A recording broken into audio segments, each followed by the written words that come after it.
Is it an aggregation of more information about the workings of the material world? Shouldn't higher education help youth acquire, besides knowledge and skills, a higher, more humane consciousness? How can all stakeholders, political, educational, business, as also religious institutions, support the age-old, universally accepted quest for a truly humane society? I see education as a tool which springs from and shapes our notions of identity, socio-political perspectives, indeed our world view. Higher education, therefore, calls for profound deliberation.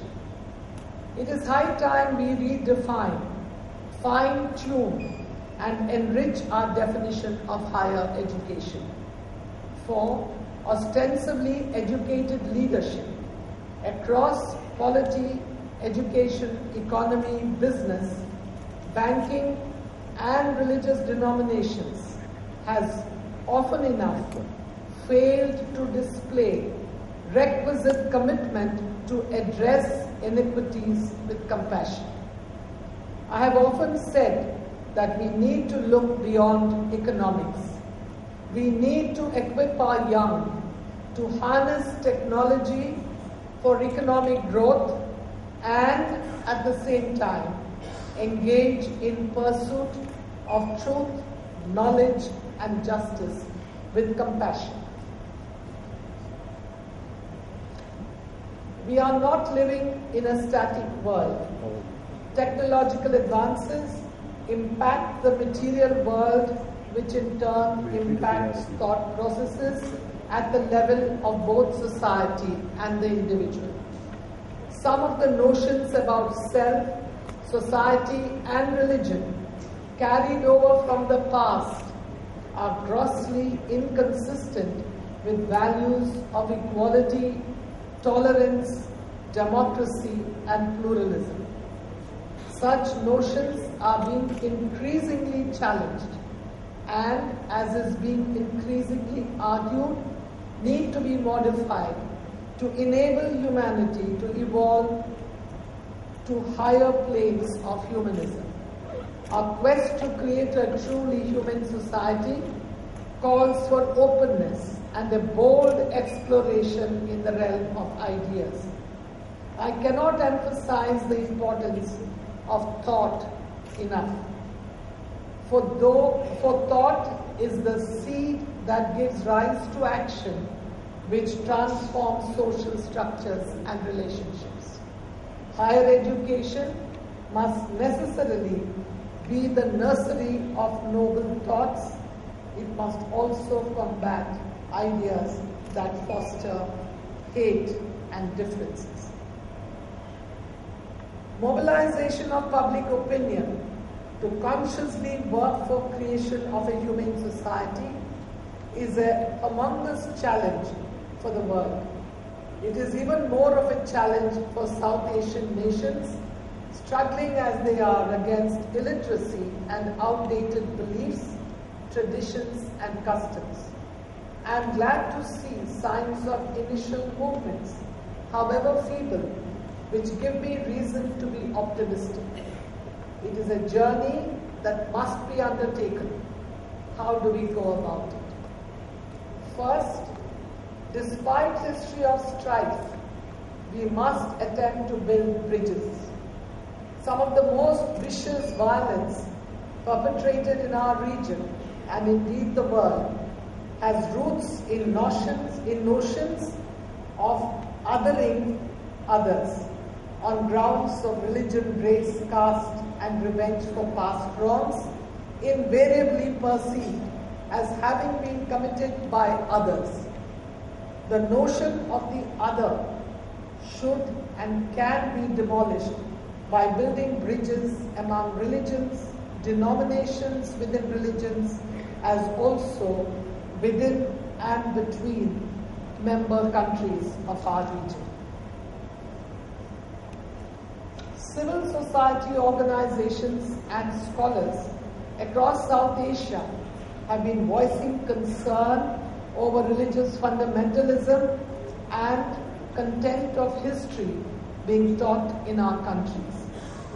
Why then have we failed to create centers for study of comparative religions or comparative history?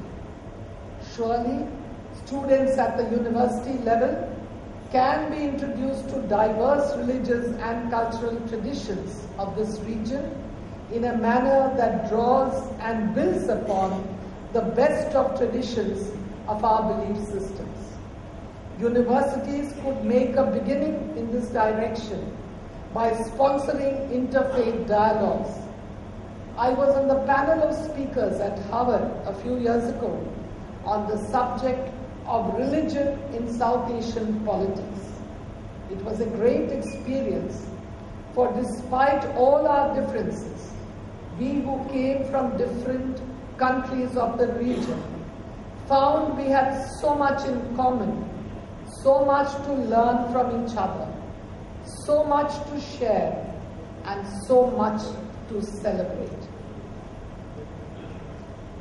Second, contentious themes of South Asia's history deserve a 360-degree study, with divergent perspectives being brought before students. It needs to be emphasized that South Asia isn't the only region trying to shed its history of strife. World War II saw Germany invade France, as also other countries, creating what seemed like implacable Franco-German hostilities. Yet, Germany and France have jointly come out with a book on history. If Germany and France can come to grips with their past in a consensual manner, so can we. Consensual history is not about brushing the past under the carpet. Distortion of history and suppression of past follies neither heal the sense of injustice and victimhood, nor can it lead to final closure. Past crimes against humanity need to be confronted and acknowledged to enable us to learn and move on. Universities across South Asia can identify themes to explore possibilities of joint work on history. While I concede that it may take some time for South Asian universities and their scholars to do this, a beginning could be made in this direction through sharply focused exchanges, seminars, and fellowships. After all, our common civilizational roots, stretching back to thousands of years, cannot be ignored or wiped out. Third, our universities could initiate public dialogues with sensitivity on issues that have left deep scars on the psyche of our people. Universities, working closely with civil society, could sponsor such initiatives at an informal level, which could lead to sensitive issues being addressed. Fourth, South Asian youth, thanks to technology, are exploring and affirming common values. The digital revolution has shrunk distances. While technology has the potential of bringing people closer, one is yet to see substantial progress in this direction. The youth of South Asia, individually and collectively, are exploring their shared cultural moorings through media and the virtual world. The Aman Ki Asha initiative, jointly sponsored by 2 newspapers from India and Pakistan, is a good beginning. I urge the universities of this region to consider making conscious efforts to carry this trend forward. In today's world, brought closer by technology, but torn apart by strife and injustice, technology can well be harnessed to overcome differences with a peace offensive. Fifth, geographical contiguity of SAARC countries offers immense possibilities for economic cooperation. Notwithstanding two world wars, if Europe can emerge as a powerful economic entity in the form of the European Union, so can SAARC. Schools of business can play a significant role by encouraging research study on the potential of regional economic cooperation. I am sure such research and exchanges will receive support from business and trade bodies in all our respective countries. Sixth, there is an increasing awareness in our countries about gender inequities and the status of the girl child.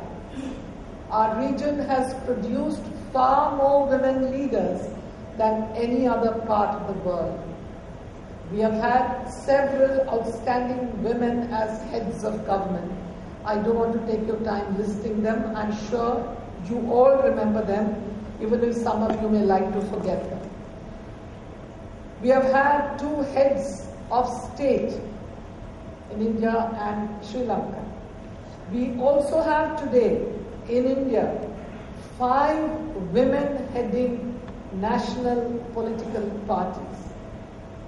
We have had and continue to have in our countries women as chief ministers, governors, judges, heads of banking institutions, and top administrators. Several scholars have attributed the acceptance of women as leaders in South Asia to long-drawn religious and cultural traditions, including the worship of goddesses. Yet, the status of women and the girl child remain a subject of concern. Violence and discrimination against them is the order of the day, as the morning newspapers tell us, with, I would say, great sadness. This surely calls for close examination. We have in India centers for gender studies in our universities, which are orienting the students, both boys and girls, to the basic concepts of equality and inclusive society.